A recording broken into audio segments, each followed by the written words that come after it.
Hey everyone, it's Leo Young here with Impressive Reviews episode 28, and tonight I'll be going over the mid-season finale of Legends of Tomorrow, season 2, episode 8, titled Chicago Way. So we start in Chicago of 1927, where Damien Dark and Eobard Thawne are meeting with Capone. They warn him about the legends and offer their assistance, and then we see with that Malcolm Merlin is with them. And in my notes I typed, "Yeah, boy," because that is just awesome. That is one more step towards the Legion of Doom. So we switch up to the Wave Rider to see Nate and Adam training down in the cargo bay. Sarah gets after them in this funny little scene that she's like, "Listen, you guys need to stop." Jax comes around and goes like, "Last time you guys messed around in the cargo bay, you blew a hole in it." And they're over here talking crap when they leave. They're like, "Oh, you blew a hole in the cargo bay." Yeah.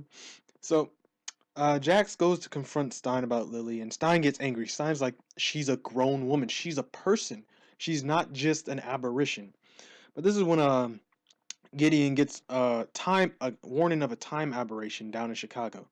So Nate and Ray, they all go down, and in one of the in Union Station, Nate and Ray spot Elliot Ness, the man who helped bring down Capone due to his tax evasions, and they fear that he is the target.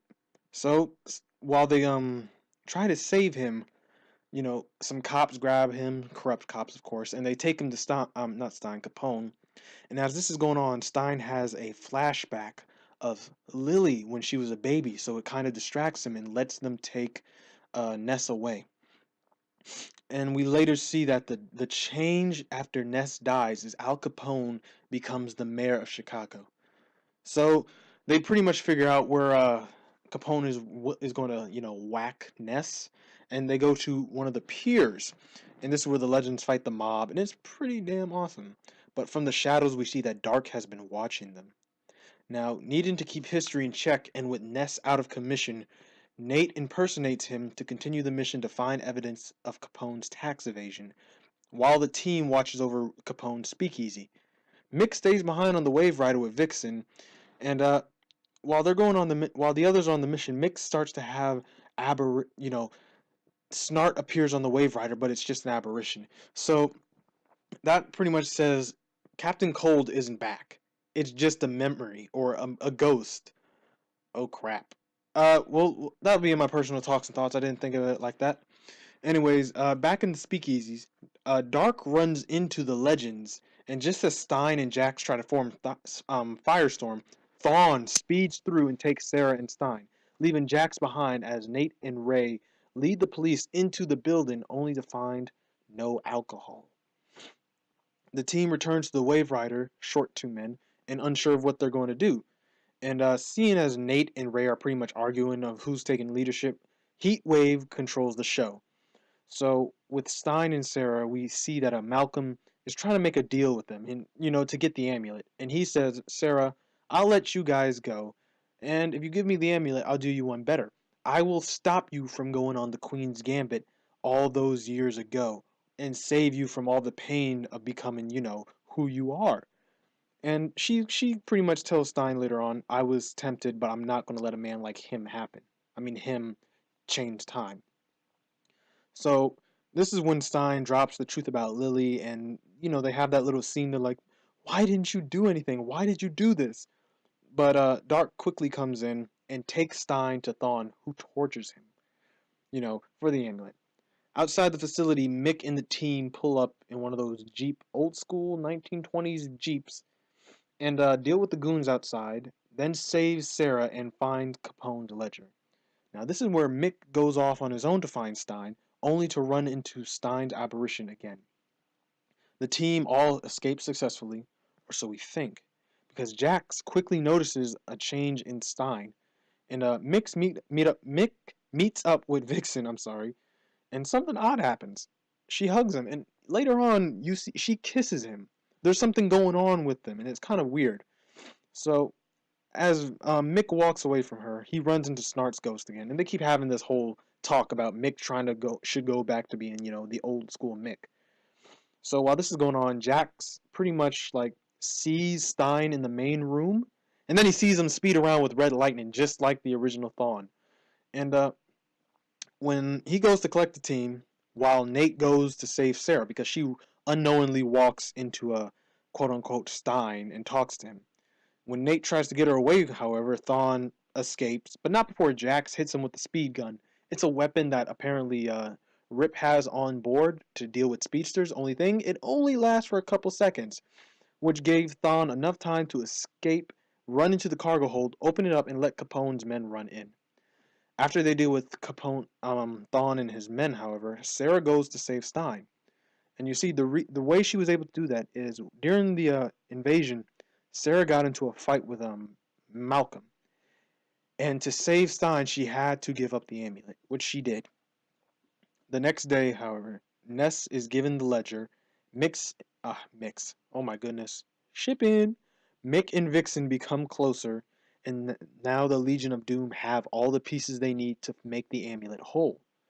Thawne reveals to Dark and Malcolm that the amulet is a compass. Wow, I need to start learning how to read better. But he goes no deeper into what they're truly after.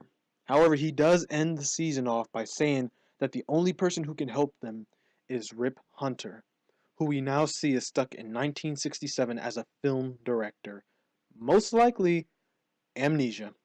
And that is the mid-season finale of Legends of Tomorrow. I have a lot to talk about. Finally, I get to put in a talks and thoughts. And if you don't want to watch that, that's fine. Click here, just comment below, like it, share, subscribe. It only takes a minute of your day. I hope to see you. Ooh, when is the next season? Probably in January.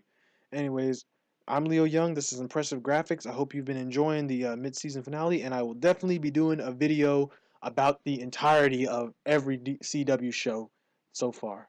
Anyways, I'll see you in the next one. Bye bye. Hey everyone, it's Leo, and this is my thoughts on the show that I pretty much just reviewed. Now, I don't even know where to begin because just the opening is like the Legion of Doom, Thawne, Stein, everyone. It was pretty epic. So, I guess I'll just start off by saying I made a comment before saying that there's no way in hell the Legends can actually fight a speedster, and this proved my point. Thawne was tossing them left and right, like the scene where Jax and Stein try to make Firestorm. Their fingers nearly touched before Thawne ran between them and threw them across the room in opposite directions. Like, no matter, every time he fought one of the Legends, they nearly lost. The only reason they came close to it was because, and that's funny, Heatwave and the speed gun. Heatwave knew how to distract speedsters. He knows how to hide from them. Because of the Flash, that gives him his upper hand. And it was really awesome to see it. Now, one thing I found interesting is that Thawne never commented about Heatwave. He's never like, well, McRory, it's nice to see you here. I thought you would have been out fighting the Flash with the rest of the rogues. And that would have blew my mind! I would have been like, oh my god. Just, it would have been amazing just to see him say anything like that. And then I want to go like talk about freaking this whole Vixen and Mixon. I think that's what I'm gonna call them, Mixon. I don't know how I feel about that. It's kind of odd because like the romances of the show don't really last that long. Hawkgirl and Ray, done. Snart and Sarah, done. So now we got Mick and Vixen. And I don't know how I feel about that. It's kind of because her main objective when she first ran on the ship was to kill Mick because she thought he was the one who killed our man. So, it's like whatever. Now, here's one other thing I wanted to comment. I never commented about this type of thing before, but it's when certain characters see other characters. Remember during the Fortnite crossover when the Legends came over? And neither Cisco, nor Caitlyn, nor Arrow, nor Barry, nor anyone went like, You're Vixen. We know you're not even on the team. If you didn't know, there's a cartoon of Vixen, and she basically works with Firestorm, Atom, Flash, Arrow, Cisco. She works with everybody. And, well, her granddaughter does. And you would have thought, like, at one point, somebody goes like, we know your granddaughter. And that's where I want to come with this. When Thawne came to fight, to capture Stein, Stein never went like, it's you. Because yes, Harrison Wells, um, I mean, Thawne was using Harrison Wells' face. But at one point, you would think that Stein and Jax would be like, hey, we know what to do with speedsters as well, especially Stein. He's actually fought Thawne. That would have been amazing for them to even to just delve into. Oh, Capone. I'm sorry, I'm going to the Capone. Capone looked really young. That's pretty much it. And this random Nate versus Ray thing, I don't know where that came from. Like it just felt random. It felt unneeded. It felt I wouldn't want to say awkward, but it's like it didn't really have a place in it. It's like they wanted to create a little bit of tension between the team, but it's like your Stein is already existing with his daughter. You don't need to add any tension with the team, which I want to get into. Everybody seems to be cool with Stein and his daughter. Well, not everybody, but everybody who knows about it, except for Jax.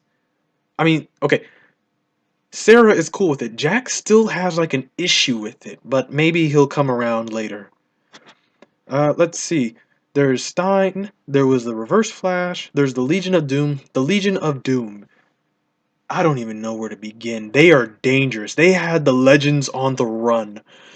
And this is where I keep coming.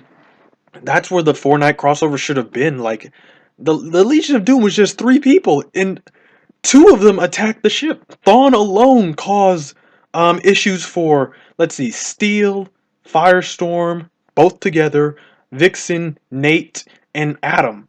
And even Thawne alone could take the Legends. And now he has Malcolm who came in, and Dark.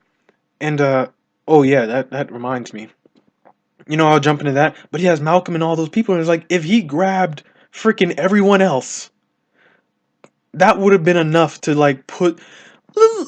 I'm just saying, if Thawne ever wanted to, he could be like, you know what? There's some guy named Prometheus running around.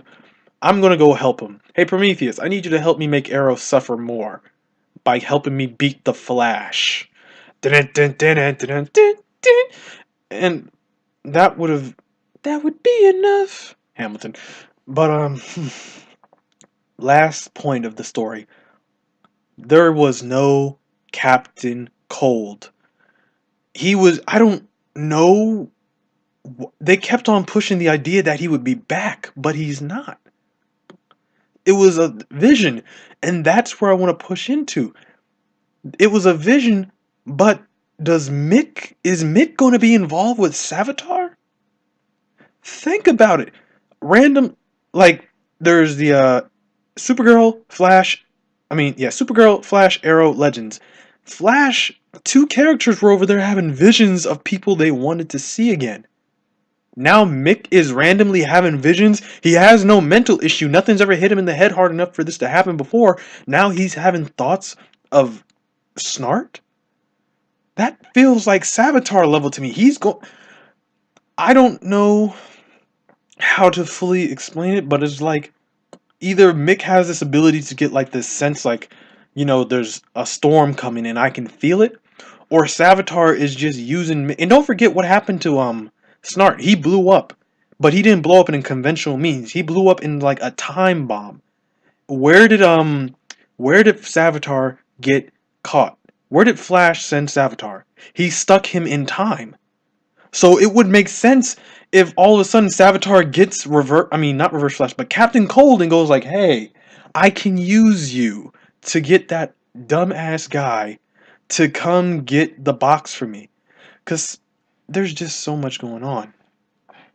Anyways, that's all my time. I'm definitely going to be doing impressive talks and thoughts about this whole entire thing. I hope you guys do enjoy. Don't forget to comment, like, share, and subscribe. It only takes a minute of your day. Let's get this out there. I hope you enjoyed the entire mid-season finale of the CW and everything. Anyways, that's my thoughts. I'm Leo Young. Thanks for watching. I'll see you in the next one. Bye-bye.